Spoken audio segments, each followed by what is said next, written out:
Imagine a flying squirrel. It leaps from a branch, spreads its body, and lets the air carry it safely through the trees. Now imagine evolution changing the rules. Move the main gliding surface backward toward the legs. It looks backwards, aerodynamically awkward, almost as though the wing has been placed in the wrong part of the body. But more than 200 million years ago, a tiny reptile appears to have done something remarkably close to this. Its name was Sharovipteryx, and it leaves us with one extraordinary question. How could a reptile glide with its main wings on its legs instead of its arms? You hear this world before you see it. Wind moving through unfamiliar leaves. Insects hidden among the vegetation. Water somewhere beyond the trees. And beneath it all, the faint scrape of claws against bark. Something small is climbing above us. Too light to shake the branch. Too quiet to announce itself. For a moment, only its shadow moves across the ground. A hand appears first. Small, clawed, reptilian.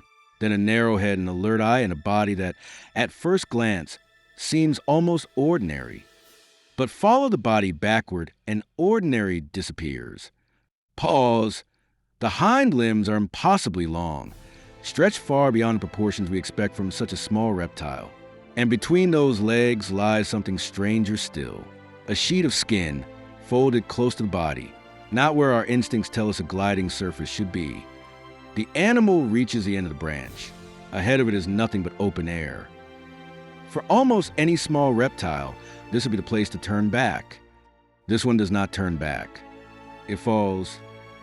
Then the long hind limbs swing outward, the hidden membrane tightens, and falling becomes something else. Not powered flight, no beating wings, just gravity, air, and one of the strangest aerodynamic arrangements ever preserved in a reptile. Its name is Sharovipteryx. And the fossil behind this reconstruction leaves us with a problem that still begins with the same question. How could wings in such an unlikely place actually work? How could wings in such an unlikely place actually work?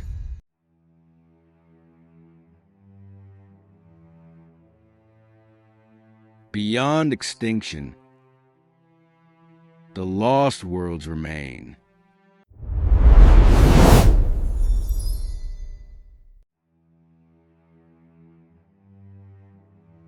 To understand Sharovipteryx, we have to begin with an absence. Not the absence of wings, but the absence of the world that came before it. Around 252 million years ago, the greatest known mass extinction in Earth's history devastated ecosystems on land and at sea. Entire communities vanished. Food webs collapsed. And for millions of years afterward, life was forced to rebuild on a planet profoundly changed. Recovery was not a single moment. It unfolded in stages. Some ecosystems returned quickly. Others took far longer to regain their complexity. But by the Middle Triassic, terrestrial vertebrate communities had changed. Reptiles were becoming extraordinarily diverse, exploring new ways to hunt, feed, climb, swim, and eventually to move through the air. Evolution had no blueprint for what should come next, no destination, no perfect form waiting to be discovered. Every lineage inherited a body from its ancestors, and every new possibility had to be built by modifying what was already there. Sometimes the result was familiar. Sometimes it was anything but. Some 15 million years after the end Permian catastrophe, in what is now southwestern Kyrgyzstan, sediment was accumulating in a continental basin. The rocks preserved there are known as the Madygen Formation. Modern dating places much of this remarkable fossil deposit near the boundary between the Ladinian and Carnian stages of the Triassic, around 237 million years ago, although the precise age of every individual fossil horizon is not identical. This was not a single endless forest, nor was it an empty desert.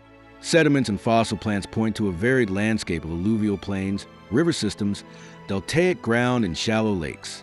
Vegetation grew close to water and across the surrounding lowlands. For a small animal, the landscape is a mosaic, ground, branches, open gaps in water, repeated again and again. And the rocks of Madygen preserve that ecosystem with unusual intimacy. Plants, insects, fishes, amphibians, reptiles, even traces of delicate soft tissues that normally disappear long before fossilization can begin. It is one of those rare places where a vanished ecosystem has left behind more than bones alone. Among those remains were reptiles unlike anything alive today. Their anatomies are reminders that the Triassic was not merely a rehearsal for the age of dinosaurs. It was a world with its own evolutionary stories, many of them ending without obvious modern equivalents. High above the water, something barely 20 centimeters long waits among the vegetation. Its body is light, its head is small, its forelimbs seem unremarkable. If we saw only the front half of the animal, there would be little reason to imagine what happens next.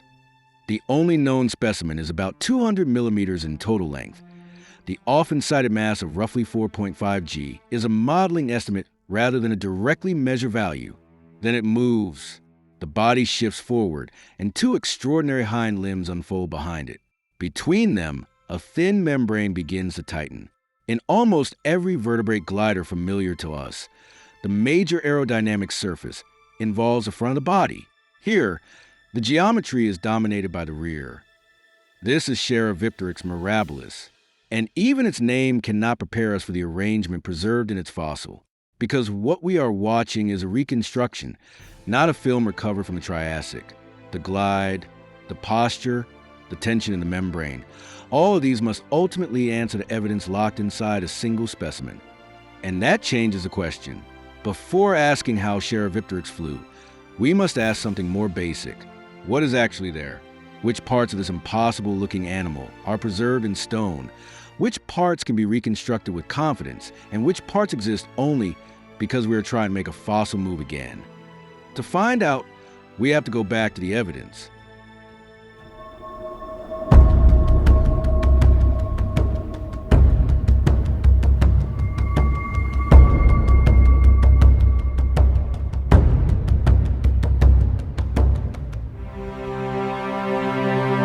One fossil.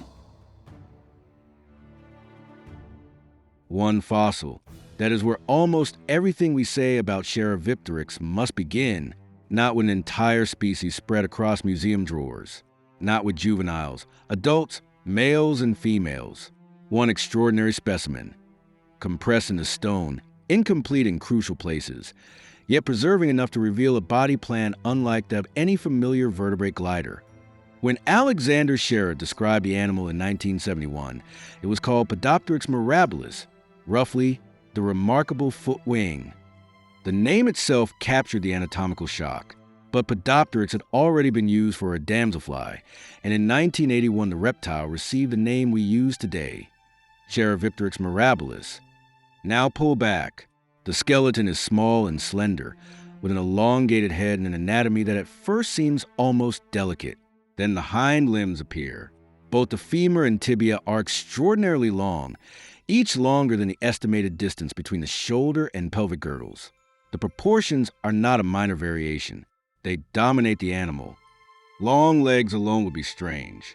But stone preserves something bones normally cannot tell us. Around the rear of the body are impressions of soft tissue, a patagium associated with the hind limbs and reaching toward the base of the tail. In other words, the feature that makes Sharovipteryx famous is not simply an artist's invention. A membrane really is part of the fossil evidence.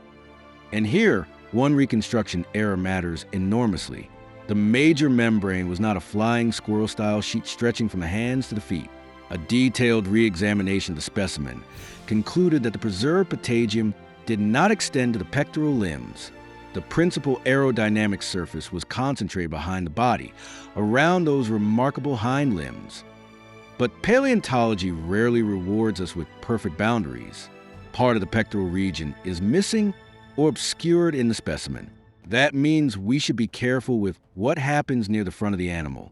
We can say with confidence that the preserved major patagium does not run forward to the arms. We cannot say with the same confidence that every small strip of soft tissue around the forelimbs is known. So let us separate the animal we know from the animal we imagine. We know the specimen has exceptionally elongated hind limbs. We know soft tissue impressions preserve a substantial posterior membrane. The fossil strongly supports a hind limb-dominated gliding surface. What it does not preserve is a complete instruction manual for how that surface was held, tensioned, or controlled in life. Even the animal's place on the reptile family tree remains difficult.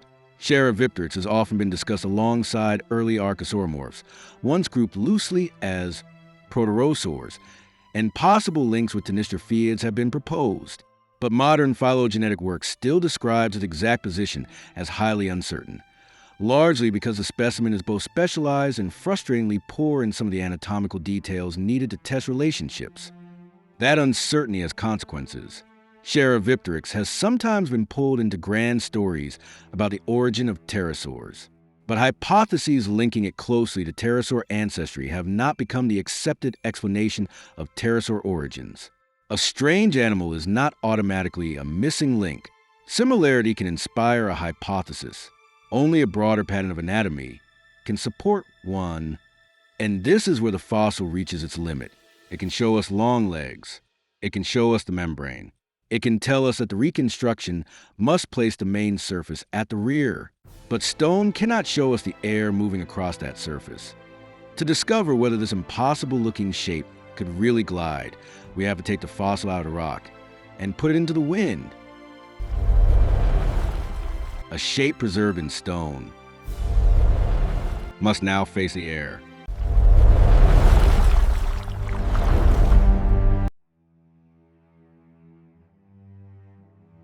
A glider does not defeat gravity. It negotiates with it. Air striking the body and membrane produces forces that can oppose part of the animal's weight. But the same air also creates drag. Too little surface, and the animal drops too quickly. Too much drag, and it loses forward speed. Every glide is a compromise between staying aloft and continuing to move. But before a fossil can enter a wind tunnel, even a virtual one, it must be rebuilt. Researchers estimate body mass. They trace the preserved membrane. They choose how the legs might have been held. They decide which missing tissues can reasonably be restored. Every choice changes the answer. Aerodynamics can test a reconstruction. It cannot tell us that the reconstruction was the only one possible. The most influential modern model produced a startling shape. With the hind limbs extended outward and backward, the preserved membrane could form a broad triangle behind the body, a living delta wing. It looked less like the wing of a modern animal than the platform of an aircraft, but the resemblance was geometric, not evolutionary. Sharovipteryx was not imitating a machine. Machines would discover the same useful geometry millions of years later. And this wing may not have been fixed. By changing the position of the long femora and bending the knees, Sharovipteryx could potentially alter the outline and angle of its rear surface. The legs were not merely supporting the membrane. In the model, they became part of the control system, bones, joints, and skin working together as a wing that could change shape. The result was not a creature suspended effortlessly in the sky. Sharovipteryx would still lose height, but both physical experiments and later aerodynamic modeling indicated that the rear membrane could transform a simple fall into a shallow, directed glide, provided the limbs were held in an effective configuration. But generating lift is only half the problem. A leaf can be carried by the air. That does not make it a pilot. A living glider must control pitch, whether the head rises or falls. It must resist unwanted rolling. It must make corrections before a small disturbance becomes an unrecoverable tumble. The position of the main surface made this especially difficult. Most of the obvious aerodynamic area lay behind the body. Modeling suggested that a small surface near the front could counter the pitching tendency of the rear wing, much like a canard placed ahead of the main wing on some aircraft. Such a surface could make the system easier to balance and control. But this solution comes with a warning. The only known fossil does not preserve clear evidence for a complete anterior wing. Part of the pectoral region is missing or obscured. The canard is therefore not a discovered organ. It is a proposed answer to an aerodynamic problem. Useful, testable, but still hypothetical. An earlier model offered another possibility. The forelimbs, perhaps with narrow fringe of tissue or even controlled bending of the tail, might have helped stabilize the glide by changing drag. Different reconstructions therefore solve the same problem in different ways. and none can yet be watched in a living animal. So could Sharovipteryx really glide? The answer is no longer that is impossible. Its preserved rear membrane could plausibly have generated a controlled descent, and its remarkable legs may have changed the shape of that surface in the air. But the models do not recover a single, certain flight posture. They reveal a range of ways the anatomy might have worked. And every one of them begins with a problem no wind tunnel can solve. How did the animal leave the ground? Every model begins in the air. Life did not. Before the glide came a decision to let go. How did it launch? Every aerodynamic model begins with Sharovipteryx already in motion, but the living animal had to create that motion for itself. A glider cannot simply open a membrane and rise from level ground. It must first surrender some height by falling, stepping or leaping from an elevated surface. Only then can air begin to reshape the descent. Gliding animals generally initiate aerial movement by falling or leaping from elevated structures. The exact launch behavior of Sharovipteryx is not preserved. The simplest reconstruction places it above the ground, among branches or other elevated vegetation. That does not mean the fossil proves an entirely tree-dwelling life. Bones can preserve proportions. They rarely preserve decisions. A branch launch is therefore a biomechanically plausible scene, not a recovered memory from the Triassic. Sharov originally interpreted the animal as a small arboreal glider, but the known specimen does not directly record its launch site or daily behavior. Whatever the platform, the first instant may have looked more like a fall than a flight. The body leaves support. Gravity accelerates it. Then the extraordinary hind limbs move outward, tightening the membrane behind the pelvis. The crucial transformation happens only after the animal is airborne. A drop becomes a directed path. Model experiments found that particular hind limb positions could stretch the preserved membrane and support a shallow glide. If this reconstruction is close to reality, the animal is no longer merely falling. Its rear membrane meets the air as a broad triangular surface. It continues to lose altitude, but now it also crosses the open space between two patches of vegetation. No flapping, no sustained thrust. Only a changing arrangement of limbs, skin, gravity, and air. Both the 1987 model experiments and the later delta wing reconstruction support the plausibility of a shallow, non-powered glide, while not establishing a unique living posture. Real air would never have been as clean as a simulation. Gusts rose from warm ground. Branches disturbed the flow. Open water and vegetation created changing local currents. Sharovipteryx would have needed to respond while moving, altering the position of its hind limbs, perhaps using the forelimbs or tail to correct small disturbances before they became a tumble. The aerodynamic roles of limb movement, a possible anterior surface and vertical tail bending remain model-based hypotheses rather than observed behaviors. And then came the problem models often avoid: landing. A successful glide must end before the remaining speed becomes an impact. The animal may have raised its body, altered the rear surface, and reached forward toward vegetation. But no fossil preserves that final maneuver. The safest reconstruction ends not with certainty, but with several possibilities. Why take the risk at all? Living gliders use the air for many reasons. To cross gaps, move between trees, escape immediate danger, reach feeding areas, or influence where an accidental fall ends.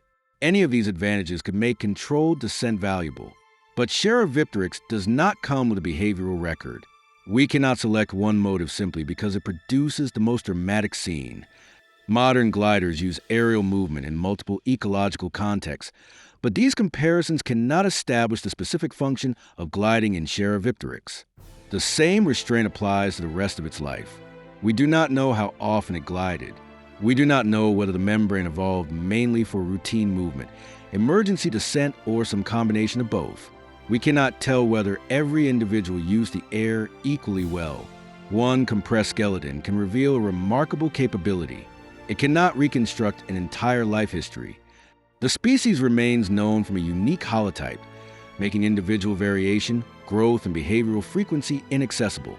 Yet uncertainty does not make the adaptation meaningless. Gliding has evolved repeatedly in vertebrates, using ribs, skin, toes, limbs, and even flattened bodies to create aerodynamic surfaces. Sharovipteryx represents one more solution, but one in which the dominant surface moved toward the rear of the body. Evolution had reached the air before. It simply arrived here by an unfamiliar route. Vertebrate gliding has evolved independently in numerous lineages and employs a wide diversity of anatomical structures. And then, as far as the fossil record currently reveals, this particular arrangement disappears. No living vertebrate carries its main gliding surface in quite the same way. But disappearance is not the same as failure. A body plan can work in its own world and still leave no obvious descent behind. Pause. So were the wings truly in the wrong place?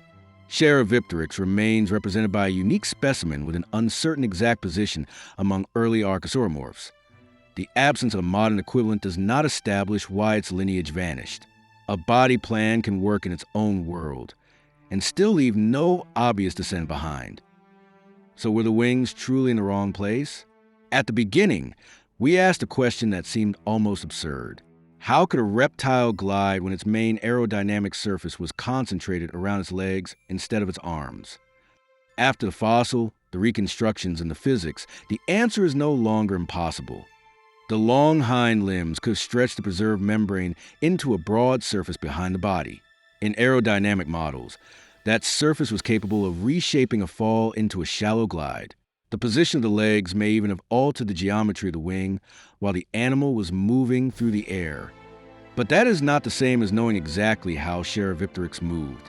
We do not know the complete living outline of the membrane. We do not know whether a small anterior control surface existed. We do not know precisely how it turned, launched, or landed. The models show us what the anatomy could do. They do not allow us to watch what the animal actually did.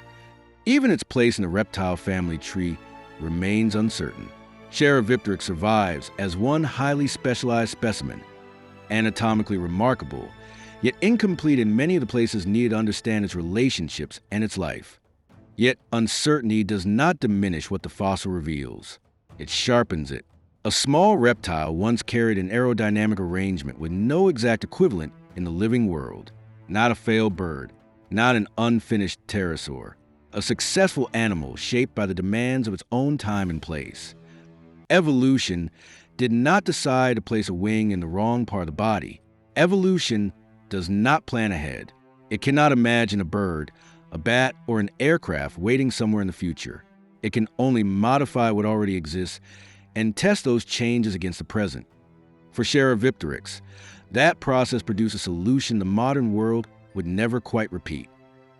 Perhaps its wings were never in the wrong place. They were simply in a place evolution may never have visited again. How could a reptile glide with wings on its legs instead of its arms? Because the wings may only appear to be in the wrong place from the perspective of modern animals. Sharovipteryx's elongated hind limbs could have supported a broad posterior membrane capable of turning a fall into a directed glide. Its exact control system remains uncertain, but the fundamental aerodynamic arrangement was not impossible. But evolution's strangest experiments were not confined to the air. Long before the modern swamp took shape, another lost world waited beneath dark and silent water. Something moves below us, low to the bottom, almost invisible.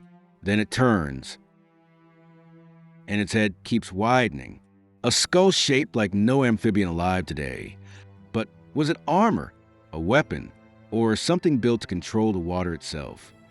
Its name was Diplocaulis, and its impossible head may have changed the way an animal moved beneath the surface. Next, on the Lostien. Why would an amphibian evolve a head shaped like a boomerang